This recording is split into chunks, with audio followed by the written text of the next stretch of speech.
Our next speaker is Dr. Jaspreet Sukhija. He's going to be talking on pediatric traumatic cataract challenges. So on to you, doctor. Thank you, Dr. Chitra and Team ARC for having me in this wonderful webinar. We've had a nice talk by Dr.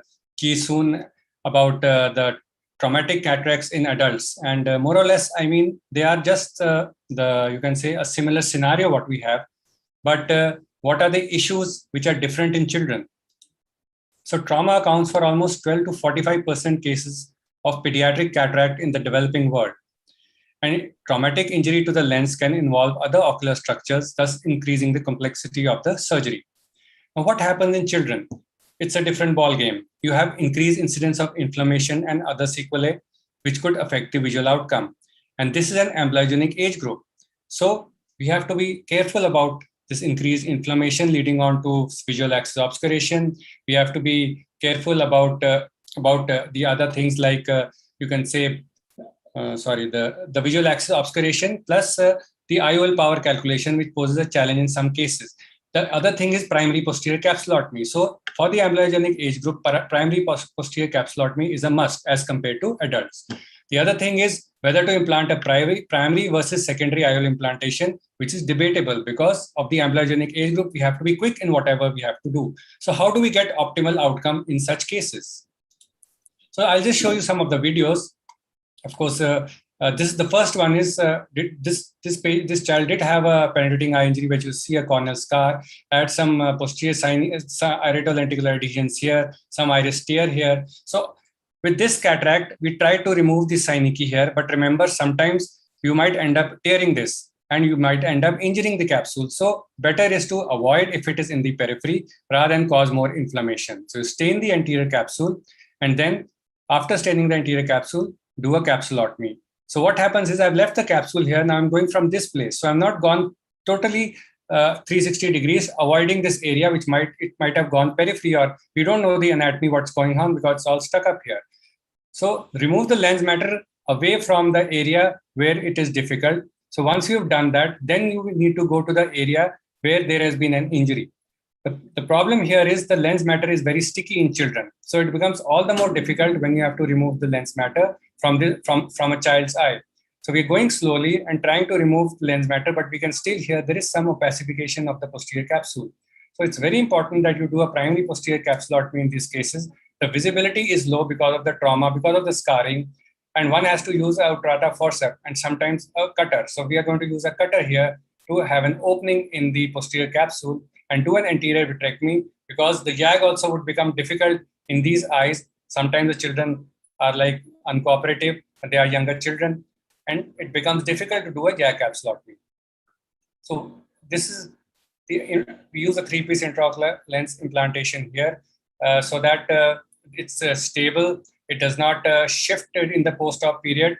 And of course, we can have, you can say, a taut capsule, which prevents decentration of the intraocular lens. So we can see here a nice posterior capsular opening, which will prevent a visual axis opacification and allow to prevent amblyopia. So this is the next patient. I mean, this patient has now an old wound. You can see a corneal scar here. We can see a white cataract here. We can see some area which is you can say the lens matter is missing. So it could be the vitreous coming here, or some kind of you can see a capsular dehiscence here. So let's see what goes on. So again, what we have to do is stain the anterior capsule. Very important, because we have to delineate the capsular. The capsule, the edges, the margins of the capsule. You can see here it's missing, and that is important. And this area here, where I probably will see later that a dialysis is there. So once we know that, we stain the capsule and do a anterior capsulotomy using an Utrata forceps. It's difficult to do it with a needle in these children because tendency to run out, plus it gives us fibrotic in traumatic cataract. So now what I do is I go around here, leave it here, then use the other part, hold the other part of the capsule and turn it around, and then get the capsule out, because this area is very dicey. So you have to be careful not to just go out here and go to the periphery, or you might disturb the vitreous here, which is coming. So I'm removing the lens matter, which is first away from the site of the wound. After I've done that, then I go basically nearer to the wound. And you can see here now, you can see a small area of dialysis here. And we have to be careful by removing the lens matter if we don't just pull out the capsule. So as was shown in the previous videos also, staining with the Kenacort to stain the vitreous and then do a vitrectomy. Remove it from the margins of the iris so that the pupil comes down. And you can see here a band. I've left this band. I've not removed the band. The reason I'll just show you. So we're just implanting a 3-piece IOL, which has gone into the sulcus. Now this has gone into the sulcus. There is a gap here, which you're not sure. What we've done is put the haptic over this fibrotic edge of the anterior capsule and put the optic inside the bag. With that, what happens? We lock the intraocular lens. So it's like an anterior optic capture. What we've done, remove the vitreous from the pupillary area, having a round pupil, and that's how we can prevent. Basically, we got a stable intraocular lens with a round pupil. So coming to our next video, this is a patient, a bad injury who's been repaired. You have synecdoche formation here, again a white cataract. And so after making these side ports, we would need to stain the anterior capsule, which is probably, these children have mostly basically end up in white cataracts when you wait and perform the surgery. So when you're removing the lens matter, again, one has to be very careful because the visibility is so, because of this penetration, I mean, you could have anything in the capsule. So we're staining the vitreous with the Kenacort and removing it if there was anything anteriorly. And once we've done this, now you see there's a corneal scar, the pupil is down almost. It's you have to prevent amblyopia in these children. So all the more important that you should have a clear area, basically a central clearing you should do to prevent amblyopia. That is very important in these cases. So we're trying to dilate the pupil. I prefer to implant a 3-piece IOL because if you don't know if the posterior capsular opening is large or what type of a scenario you have intraoperatively. So the 3-piece IOL we would be able to capture the IOL as I did in the previous case, or maybe try to just implant it in the sulcus in case it's difficult. If there is no posterior, if there is you can say a large posterior capsular opening. So once you've done this, we take gently we nudge the IOL behind the iris. So this we had to do because of you can say a deficient posterior capsule. So coming to probably the last case where we had a blunt trauma. Those are patients with penetrating eye injury. Now we have a patient with blunt trauma. You have ectropion uvea. Of course, these cases are easy. You could do a biometry easily. Biometry, you can plan your IOL and you have a nicely dilated pupil here. Of course, in children, because of the soft lens matter, it becomes very easy to remove that. The capsular rhexis is the main part, which you have to be very careful. Now we're doing a large posterior rhexis as well. I didn't want to disturb the vitreous in these patients, with blunt trauma.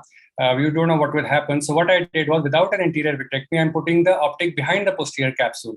You can see this oblong area here. The haptics are in the bag and the optic has gone behind the posterior capsule. You can see the oblong posterior capsular opening. So this is done without a vitrectomy. The reason is this area all around would undergo fibrosis.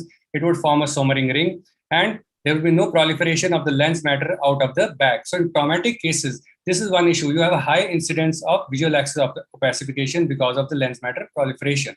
So even if you do an anterior vitrectomy, there is still a higher chance of lens matter proliferation leading on to visual axis obscuration.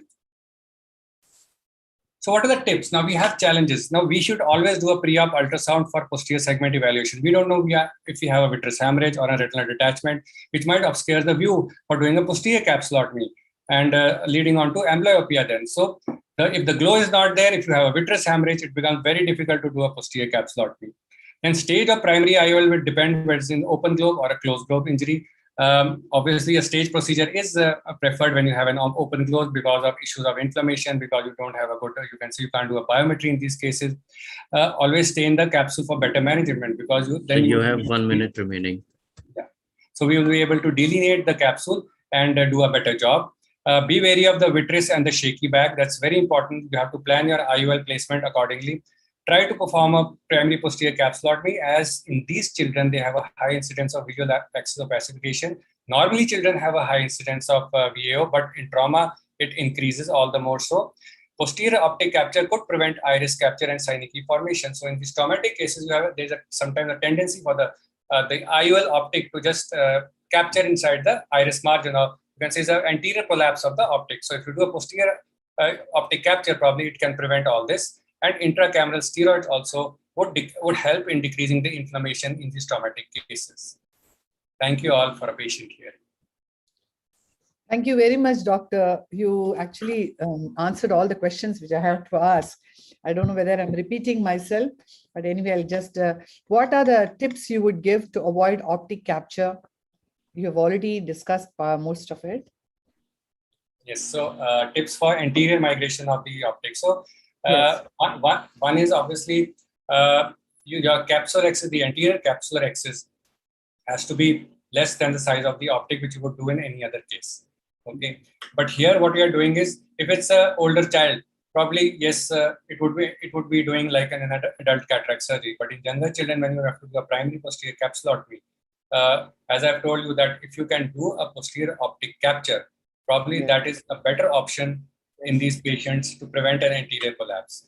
If you have to remove the iris also, one has to be very careful that you might tear off the posterior capsule. So removing those adhesions in the periphery should be left as such if you are suspecting a tear or if it's a long-standing injury. Yeah. Thank you. Srinivas, you have anything to ask, or shall we go on? I think we are running short of time. We have 4 great speakers yet to go. Thanks a lot, Dr. Jaspreet. Please stay with us and give your inputs.